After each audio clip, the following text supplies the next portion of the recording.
là. Je me présente, Richard Robillard. On a passé 45 minutes ensemble. Au niveau du document, prenez ça comme un cadeau personnel. S'il y a des choses que vous aimez, vous en faites ce que vous voulez. S'il y a des choses que vous n'aimez pas, il y a la récupération.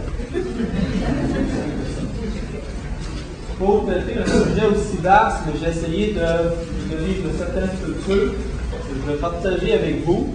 Je ne ferai pas lecture de toutes les pages qui sont là, impossible. Mais je vais apporter là, certains commentaires en surplus. Je déteste parler au micro. Et je dois vous dire que je n'aime pas toujours faire des conférences, parce que quand je me suis inscrit, je pensais qu'il y aurait environ 15-20 personnes, parce que ça fait une petite animation. Alors, je vous invite à accepter le tel que je suis. Bien, c'est déjà prendre soin de soi. Bien.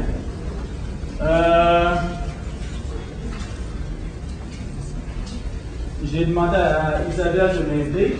Prendre soin de soi, c'est travailler un peu les mains dans les poches. Dans le sens de faire faire aux élèves des choses qu'on pourrait se passer de faire. On va en parler un peu plus loin dans la conférence. Dans l'introduction, je voudrais juste vous dire ceci. Ça fait 36 ans que j'enseigne, j'ai 56 ans. Je dis mon âge, parce que quand on voit un âge de 56 ans, on trouve ça beau, mais personne lui-même, ça doit être encore plus beau. Et c'est pas à cause que j'ai 36 ans de métier que je ne suis pas également dans une forme d'insertion. Je m'insère aussi à prendre soin de moi. Que je n'ai pas appris, on ne m'a pas montré, parce que ce n'est pas peut-être ce qui était valorisé dans le temps. Alors, je vais essayer de vous partager des réflexions qui ne sont peut-être pas à caractère très scientifique, peut-être qu'on va faire des recherches scientifiques là-dessus par après, mais je vous partage simplement des réflexions que j'apprends depuis quelques années à prendre soin de moi et que j'emmène aussi mes étudiantes de bac et de maîtrise et les stagiaires à regarder comment prendre soin de soi. Et prendre soin de soi, ça ne veut pas dire liberté 55, d'aller jouer au golf tous les jours. Je vais continuer à travailler, mais peut-être de façon différente. C'est ce que je vais partager. Ça vous va? Bien. S'il y a des questions à la fin, je vais passer à demander jusqu'à 25 minutes.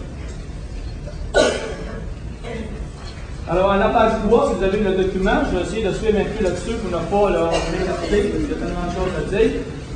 Alors, à la page 2, vous avez certaines questions comme qu'est-ce que prendre soin de soi, comment prendre soin de soi, qu'est-ce qui empêche de prendre soin de soi, quelle est l'importance de prendre soin de soi dans sa vie professionnelle, comment aider autrui à prendre soin de soi, surtout les personnes qui débutent, ou même les personnes qui ont du métier. Qui sont en 2004 les enseignants débutants et les enseignantes débutantes, qui sont présentement les élèves du primaire en 2004 et comment développer l'intelligence émotionnelle chez les enseignants débutants. Parce que prendre soin de soi, pour moi, c'est associé à développer son intelligence émotionnelle dans sa profession.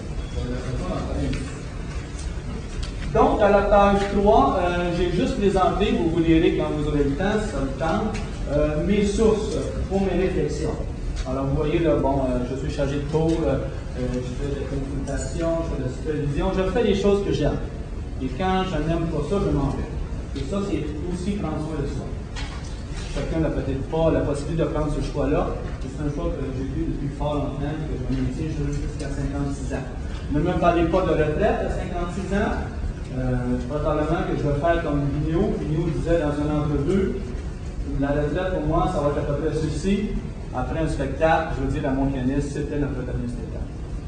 Alors, pour ma retraite, une journée, je vais me lever, là, je prends ma retraite. Tant que ma santé me permet, je vais continuer parce que j'aime faire ce que je fais, mais malgré que ce n'est pas toujours facile. Alors, vous avez la page 3, là, les intérêts de recherche et les sources de mes réflexions. C'est toujours bon de savoir d'où viennent nos sources de nos réflexions. Page 4, et là, je vais m'attarder un petit peu plus professionnel et professionnel. J'entends parler depuis quelques années que nous sommes des professionnels. Alors, je me demande si on se traite en professionnel, si on se fait traiter en professionnel. Mais ce qui m'apparaît important et ce qui m'a apparu important, c'est qu'on puisse se dire en quoi on est des professionnels.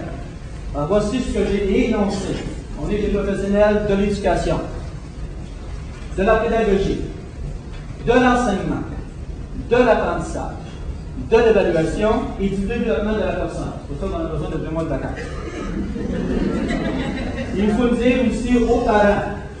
Ça les sécurise.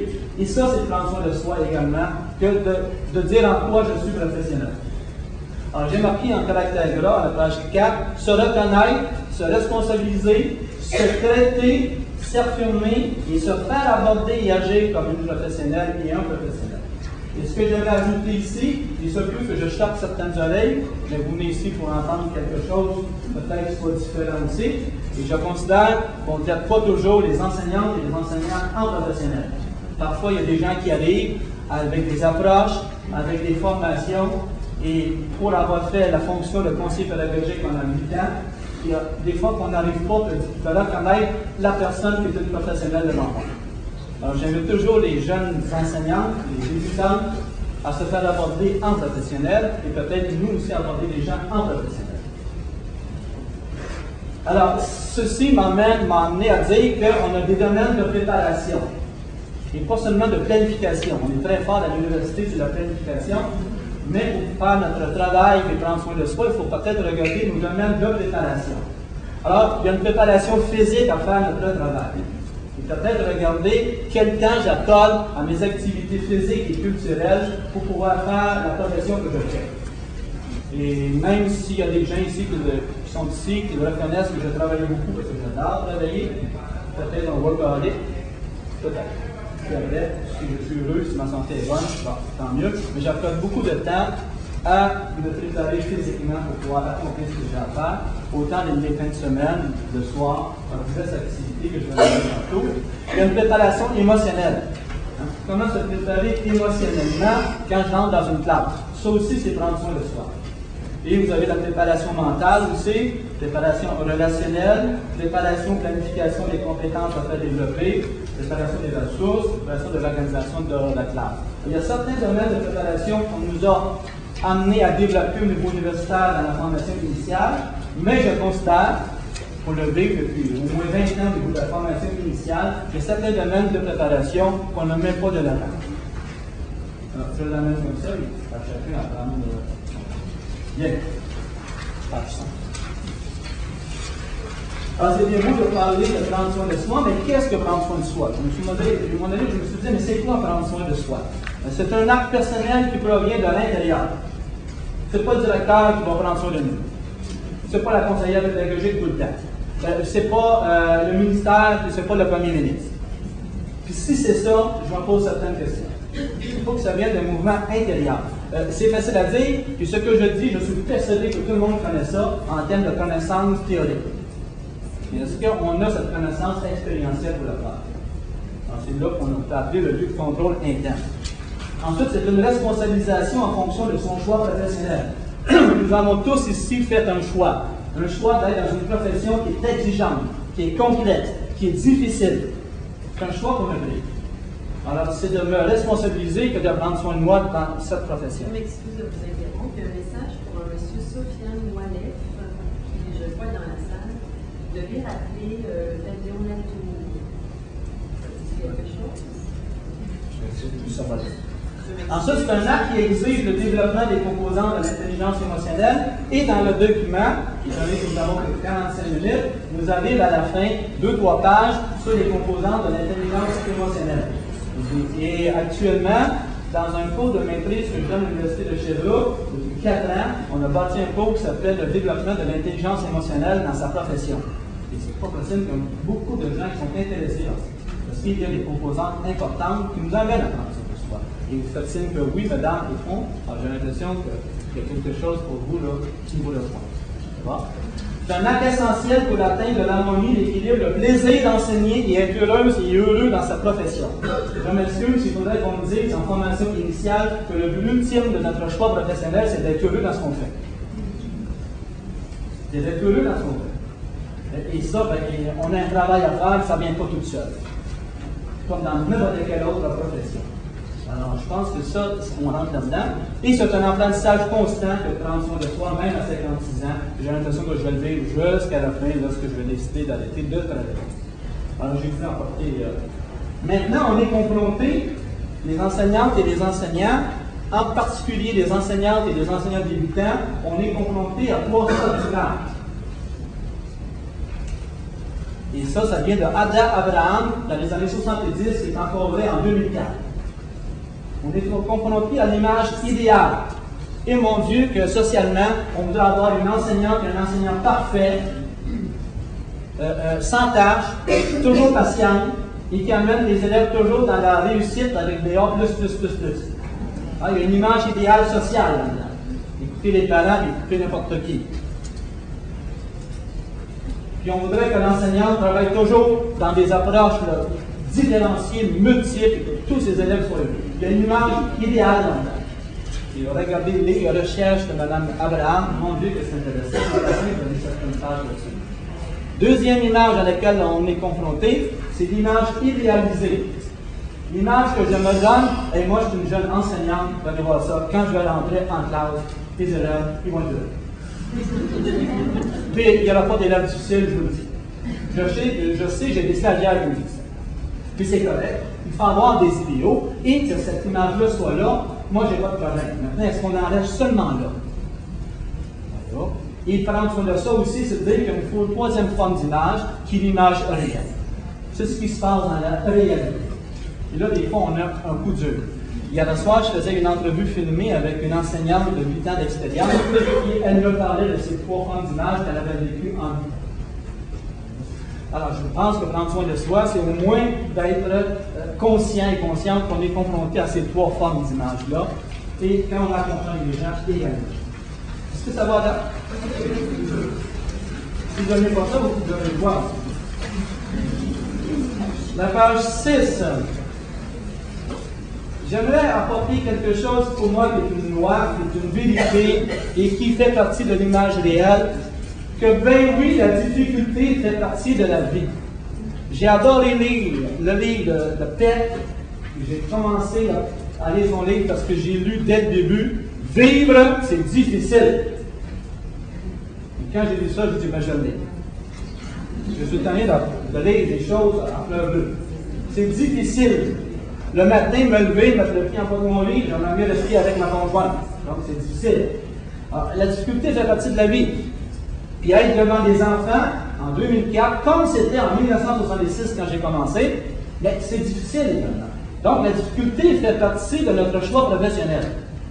Je me dis peut-être dans ce choix-là encore une plus grande difficulté parce qu'on travaille avec des personnes humaines, on est en relation, et je me dis, mon Dieu, que c'est important de revenir là-dessus. Et je le dis aux stagiaires que notre profession, c'est difficile. Et le début d'une profession, c'est difficile. La fille qui est en théâtre, mais elle embarque dans ses 5 premières années. C'est difficile dans toutes les professions. À moins d'être en star académique. Donc la difficulté, elle est inhérente à notre profession. On peut-tu le dire? On peut-tu le vivre? Et je le dirais même plus. Et Isabelle est au courant ici, c'est une de mes stagiaires, c'est cette année. Je souhaite toujours à mes stagiaires, intelligemment et dans les limites du raisonnable et du capable, de vivre des difficultés dans leur stage. Je le souhaite. Et s'il n'y en a pas, des fois, je m'arrange pour qu'il y en ait. Il faut qu'ils vivent l'expérience en étant en compagnie. Un stage, on est en compagnie. Dieu, on peut recevoir de l'aide. Puis, ben oui, les débuts, c'est difficile. Qu'est-ce que vous voulez que je vous dise? Puis dans une école, c'est difficile. Il n'y a pas toujours de l'empathie dans une école. Hein, on pourrait le dire. Il y a une enseignante, une jeune enseignante qui me disait la semaine dernière, ou il y a 2 ou 3 semaines, elle me disait, ben, je suis arrivé dans la salle des blocs, avec un élève, j'ai trouvé ça difficile le matin, mais j'ai simplement dit, oh, cet élève-là, en matin, je ne sais pas qu'est-ce qu'il a. Puis l'autre lui a répondu d'une façon empathique, oh, ben, tu sais, moi, l'année passée, je n'avais pas de problème avec ça.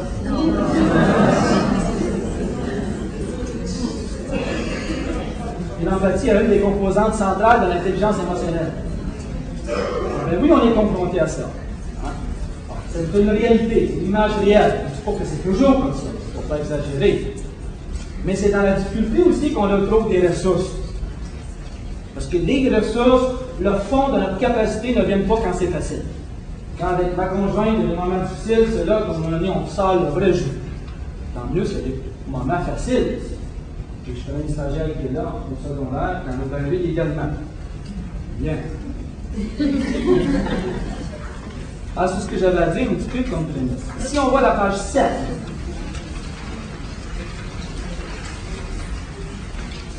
Alors, de la page 7 jusqu'à la page 10, le reste c'est des annexes, je me suis permis de mettre des niveaux dans l'art et l'apprentissage de prendre soin de soi.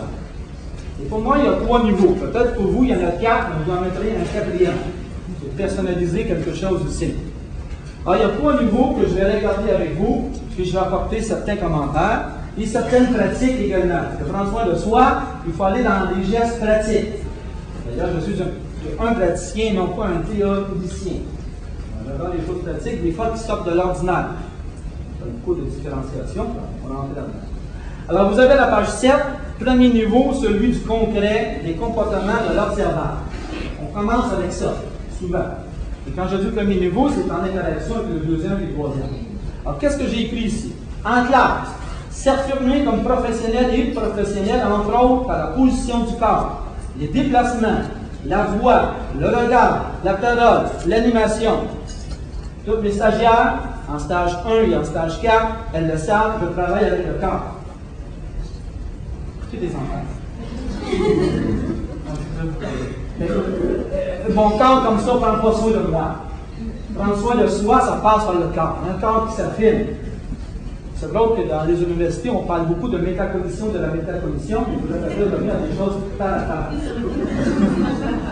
Démontrer son autorité professionnelle. Démontrer son autorité professionnelle aux élèves et aux parents. Présenter son cheminement de sa formation, ses connaissances, ses compétences, ses règles. Et il y a des enseignantes actuellement que je connais, sans les nommer, puisque je vais avoir des noms, je peux les apporter après, qui affichent leur diplôme à la porte de leur salle de classe, surtout lors de la rencontre des parents. Puis c'est pas par snobisme. Tous les professionnels, j'ai des amis qui sont professionnels comme vous, elles affichent leur diplôme parce que c'est une reconnaissance sociale par une communauté universitaire qui nous reconnaît comme professionnels. Laissez-moi vous dire qu'il y a des parents, à un moment donné, ça les sécurise. C'est prendre soin de soi, ça aussi. Alors, pour moi, pour vous, ça peut être différent. L'autre, l'annoncer.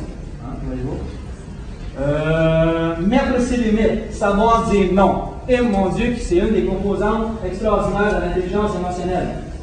D'ailleurs, je dis souvent à mes stagiaires, quand l'élève lève la main, tu peux le voir, il lui dit que tu le veux, mais pas répondre tout de suite. Il faut l'attendre. Il va mettre le plaisir à plus tard d'être une composante importante de l'intelligence émotionnelle. Et c'est de prendre soin de moi aussi, parce que je ne suis pas toujours à sa merci.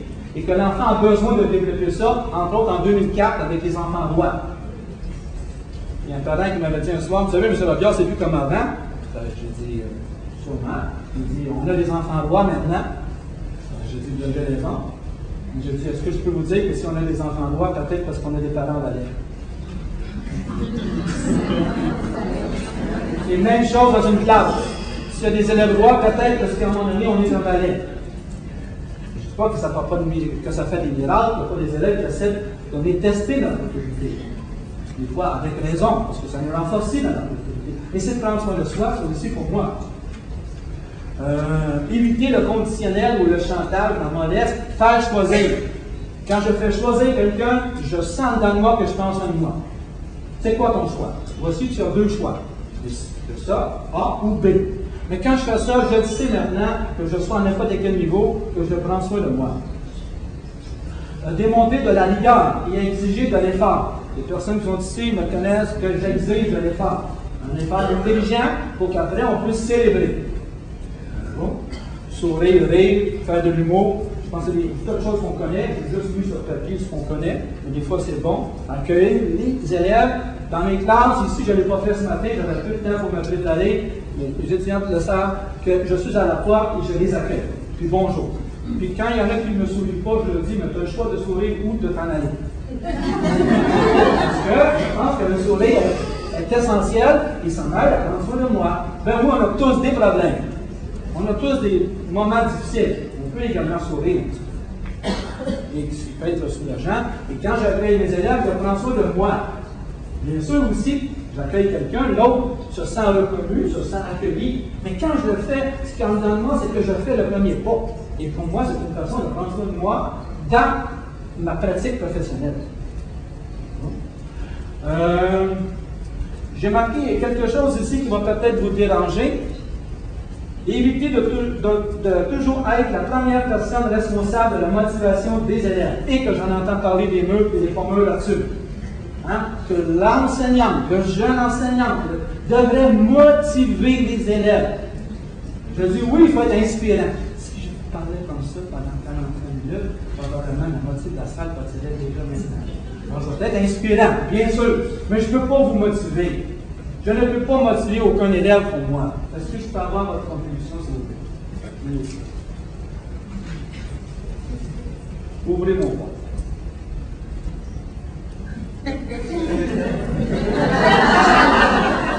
Et même si tu me coupes la main, en dedans de moi, si j'ai décidé mon poing laisse fermé, il va rester fermé.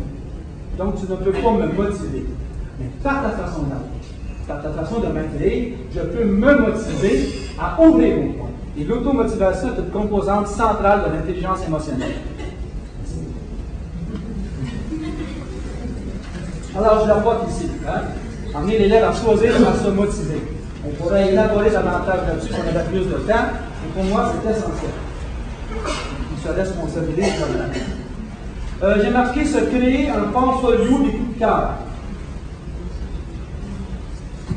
C'est dur notre profession, on le dit. C'est difficile et c'est agréable aussi quand on voit les élèves réussir, quand on voit les yeux s'allumer, c'est notre célébration. En part du salaire, évidemment, mais ça c'est avec le premier. On peut commencer dès maintenant et je l'apporte. Non pas. Revise parce que ça me suit constamment. Mais voici mon portfolio de coups de cœur. Tout ce que j'ai reçu de bon, je l'ai mis là-dedans. C'est au moins bon, je l'ai mis là-dedans. Le bon, je l'ai mis là-dedans. Et avec l'école et tout ça, je vais jeter un petit œil. Pourquoi? Parce que moi aussi, depuis 36 ans, il y a des moments où je voudrais tout lâcher. Je reviens avec. Puis je me dis, on va faire encore une chose. On peut-tu, dès maintenant, quand on est jeune, s'ouvrir un portfolio de coups de cœur, de choses agréables, un mot de parent, d'un élève à la fin de l'année, ou qu'on va recevoir dans quelques années comme un étudiant, rappelez-moi dans la presse, et je le dis, l'estime de soi, c'est de parler de ses forces et de parler de ses côtés faibles aussi. Et quand j'ai dit ça, j'ai dit, j'ai semé des graines. Parce que notre profession, c'est de semer des graines. C'est un étudiant avec qui j'en avais travaillé dur. 20 ans plus tard, par exemple. Je me suis dit, c'est ça, je l'ai mis là-dedans. Alors, on peut-tu s'ouvrir un portfolio de coups de cœur?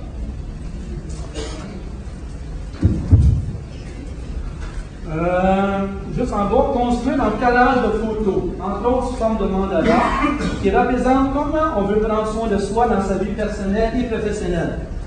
Dans les ateliers que je donne dans des écoles, cette année, il y a eu 4 écoles, j'ai eu le temps de faire 4 écoles, une journée complète avec les enseignants, comment prendre soin de soi.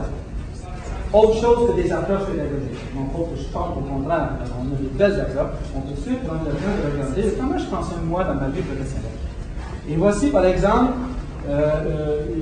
une enseignante, une jeune, 6 ans, 5-6 ans, qui a fait un collage de photos, qui suivait un cours de maîtrise aussi, sur ici, pourquoi les élèves aiment venir dans ma classe. On peut dire ça, un jeune? Pourquoi tes élèves aiment venir dans la classe? Et fais donc un collage de photos. Et l'autre, c'est pourquoi j'aime entrer dans ma classe voir mes élèves. Et c'est drôle, hein? Sur le coup, quand j'ai proposé ça, elle a dit, ben, ça va m'apporter rien. C'est excellent. Non, on commence avec ça. Donc, je dis, si tu veux le faire, peut-être qu'il y a quelque chose qui va se passer. Parce que je t'en fais des choses que j'ai faites dans des formations. Donc, ça, c'est j'en ai suivi des formations hors universitaires surtout. Et je sais qu'en le faisant, pendant que je le faisais, il se passait quelque chose. Alors, c'est ça que je fais, qui est écrit là, dans le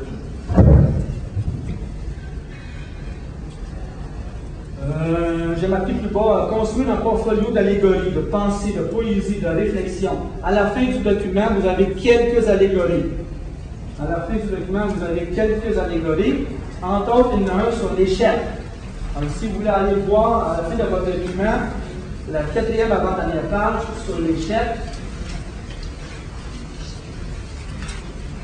Vous venez ici à l'avant, s'il vous plaît?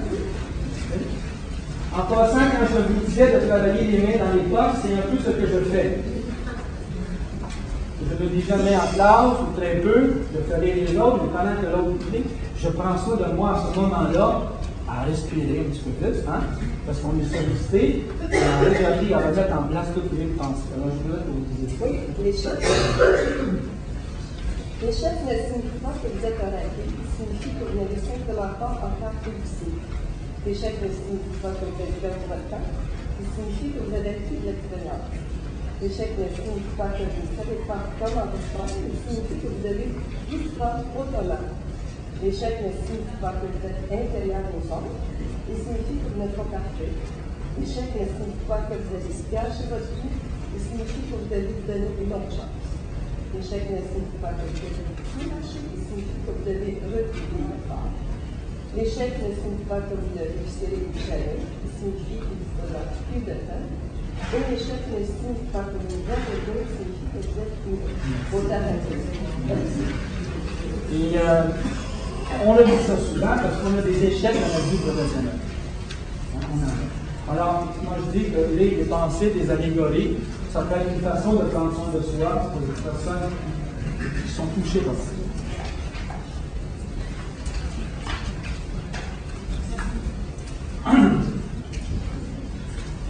Toujours sur la page 7, se jumeler à d'autres professionnels pour partager, pour exprimer ses émotions.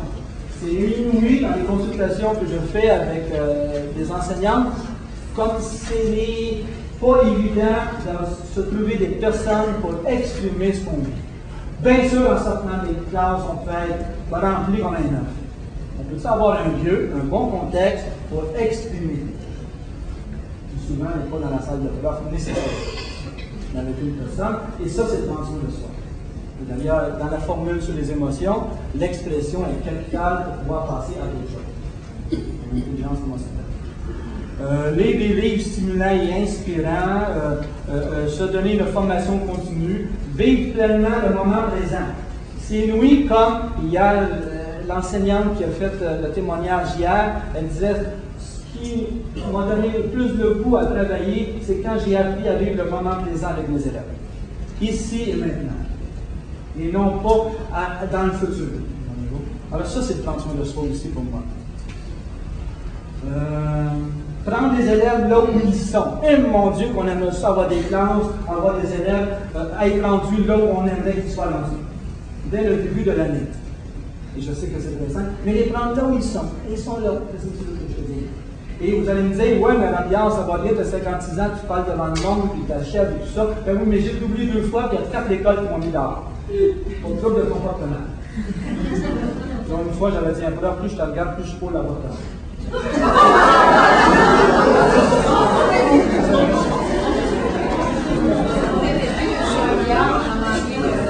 Et ça se passait dans les années 60. Fin 50. Et quand on parle maintenant en 2004, que les élèves sont plus difficiles, il y en avait dans le temps qui étaient difficiles aussi. Et j'ai eu à faire face à des éducateurs qui m'ont donné des conséquences. Éducateurs. Je me mets dans un milieu dysfonctionnel, et on fait ce qu'on peut. Alors, je suis tanné un petit peu d'entendre dire qu'en 2004, c'est affreux, c'est énorme. Ben oui, c'est pas facile. Ça ne sera pas plus facile en 2025. Puis c'était pas nécessairement facile quand j'ai commencé, ou dans les premières semaines j'ai commencé, une chaise qui m'a passé à côté. J'avais 19 ans, j'ai commencé, et j'étais avec des jeunes de 7e année dans le temps, donc il y a trop de gens pour ça. Sauf pour d'autres personnes, c'était mon âge. Alors, ben oui, puis c'était comme ça. Alors, juste réveiller là. Il y a un point que j'aimerais vous mentionner et vous lire. Prendre les élèves là où ils sont, bon, accepter que malgré la réforme, tous les élèves ne pourront réussir au même moment. Accepter qu'il y aura encore des élèves éprouvant et démontrant des difficultés. Qu'il y aura encore des élèves qui vont décrocher et qui peuvent éventuellement raccrocher. Ma conjointe fait 15 ans qu'elle travaille avec des raccrocheurs que je vais voir régulièrement. Il y aura encore des élèves qui n'aiment pas apprendre ce que l'école leur offre sans nécessairement détester apprendre et haïr l'école. Malgré la réforme, ça va encore exister. Mais accepter, c'est déjà prendre soin de soi pour moi. D'ailleurs, une des émotions qui est difficile pour plusieurs personnes, c'est l'acceptation. Puis effectuer ces tâches professionnelles sans attendre de l'extérieur. Et je me souviens, j'ai passé des années, je travaillais, j'avais des tâches, j'animais, mais je sais qu'en dedans de moi, je m'attendais à ce que l'élève me donne ce que j'espérais qu'il me donne. Et je me suis aperçu que ça, c'était une échec pour moi. Je peux-tu le faire sans beaucoup d'attente? Et prendre ce qui va aller. Je vivre régulièrement des activités physiques et culturelles. Alors, c'est le premier niveau. Puis je peux ajouter tellement d'autres choses. Le but de cette rencontre un matin, c'est de susciter un peu de la réflexion. Deuxième niveau, de prendre soin de soi. Celui du processus interne que j'ai appelé. Alors, j'ai marqué certaines choses ici. Examiner son degré de confiance en soi, en l'élève et au processus du développement. C'est inimaginable quand on me parle de confiance en soi, de la confiance en soi, faire confiance en l'élève, mais faire confiance à son processus de développement. Et que je le veuille ou pas, quand je suis avec un élève, très souvent, son processus de développement, il va se faire l'année d'après. Il faudra avoir assez de reconnaissance dans les écoles que l'enseignant de 6e année dise merci aux enseignants de 5e, qui disent merci aux enseignants de 4e, puis de 3e, puis de 1e. Ça serait intéressant. Examiner l'estime de soi, l'image de soi. Identifier ses subpersonnalités. Peut-être qu'il y a des personnes ici, ça ne leur dit pas grand-chose. Autrement dit, ces personnages intérieurs. Quand je rentre dans ma classe, quelle est la partie de moi qui est en avant?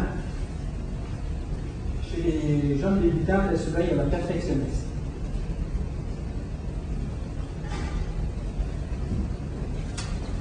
J'ai des exemples ici de personnes qui, dans un cours d'intelligence émotionnelle, on a travaillé à regarder nos subpersonnalités, nos parties de nous qui sont là dans le cadre. Ici, il y a la gênée versus la bavarde, parce qu'on travaille en polarité. L'idéaliste versus la naturaliste. La lionne versus la scout. Alors, c'est des termes qu'on met, mais qui identifient des parties de nous qui sont en train de travailler. C'est une approche de psychosynthèse que je trouve fort intéressante. Il y en a un autre ici, une jeune enseignante qui a marqué ses subpersonnalités. Exemple, l'exploratrice versus l'inquiète, la délinquante versus la silencieuse, la relaxe versus la perfectionniste.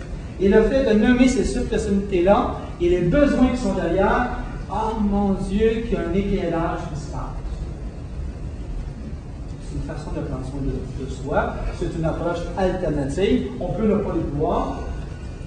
Quand on embarque là-dedans, des fois, on découvre des choses qu'on ne doit pas penser découvrir. Alors, c'est une façon de prendre soin de soi. J'ai marqué ici, éviter d'être la sauveteur de tous les élèves. Hein? Une autre subpersonnalité qu'on voit fréquemment, c'est être la sauveteur. L'élève a un potentiel, et je vous parlais de moi tantôt, c'était pas pour me vanter, mais la vie a fait en sorte que je m'en aille à une classe. Comme a fait en sorte que mon frère s'en aille à une autre classe. Il y a un processus de vie très très fort, il faut qu'on oublie. Et que si je me mets sur le dos d'être la sauveteur de tous les élèves, peut-être que je ne pourrais pas avoir assez d'énergie pour prendre soin de moi. Alors je l'emmène ici. Démêler ce qui m'appartient avec ce qui appartient à l'élève ou aux parents. Et un geste que j'aime beaucoup faire, que je montre à mes étudiants, c'est ce geste-là. Parce que j'ai de la misère quand c'est abstrait. J'aime ça, le côté concret, visuel. On va partir de la différence. Alors ça, pour moi, c'est un geste qui m'a été enseigné, puis c'est un geste qui me suit depuis au moins 20 ans. D'avoir mon espace vital pour respirer. Parce que quand je prends sur mes épaules tout ce qui arrive de l'extérieur, des élèves et des parents, c'est tellement mêlé que je n'ai plus de place pour respirer, et je ne peux pas continuer. Alors, juste apprendre à démêler ce qui appartient aux parents, aux élèves, puis avec la capacité de faire un bout de chemin, puis avec ce qui m'appartient. Démêler aussi ce en quoi je crois, de ce que je fais, avec le dérangement que ça peut causer chez les autres personnes. Parce que parfois, dans notre milieu, on a des intégroirs. On embarque, hey, j'ai pas fait ça. Franchement. Ou toute autre chose que je vais vous proposer ici. Alors, juste démêler quelque chose. On me fait signe qu'il reste 5 minutes pour votre présentation. Un petit peu plus bas, éviter de dramatiser. Éviter de dramatiser. Et qu'au Québec, on dramatise rapidement. Exemple concret. C'est vrai que 20%, des jeunes qui, selon des recherches, 20-30% qui abandonnent, qui s'en vont. Est-ce que ça se peut que parmi les 25%, les 30, les 20%, qu'il y en ait qui ont réalisé qu'ils n'étaient pas à leur place? J'ai été directeur d'école 3 ans, mais j'ai sacré mon temps de retraite. Je n'étais pas à ma place. Pas cause avec les profs, mais avec toutes les demandes, je suis pas un gestionnaire. Voyez-vous? C'est ma conjointe qui gère chez nous. Bon, je n'étais pas à ma place, je suis parti. C'est pas en prison. Et ceux qui restent et ceux qui s'en vont ou qui pensent en aller, mais peut-être aussi que dans notre communauté, on ne les aide pas aussi beaucoup en leur donnant des tâches, des fois, où ils ne sont pas tout à fait outillés. Mais on n'a pas à dramatiser. Il y a quelque chose qui est là, qui est sérieux, mais c'est un son de dramatiser. Alors, je laisse passer un peu la page 8, mais je veux juste terminer avec le bas de la page 8, troisième niveau, celui du centre du développement professionnel. Et en gros, qu'est-ce que ça dit? Ça dit de croire en ce qu'on fait. Alors, c'est facile à dire, laissez-moi vous dire. Je commence à le ressentir un peu plus. Que dans ce qu'on fait, il y a une croyance profonde que je dois avoir que j'influence des personnes, exemple au primaire, au secondaire, des adolescents, des enfants, et qui vont faire le bout de chemin. Et qu'à la fin de l'année, chaque enfant est parti avec une partie de moi, continuer son bout de chemin, et que moi, je continue ma vie professionnelle avec une partie de chaque enfant. Mais croire que quand je suis là, il y a quelque chose que j'apporte aux autres. Pour moi, ça m'amène à prendre son nom. Alors, je ne sais plus combien de temps il reste. Je voudrais vous dire merci de votre patience. Et je voudrais vous dire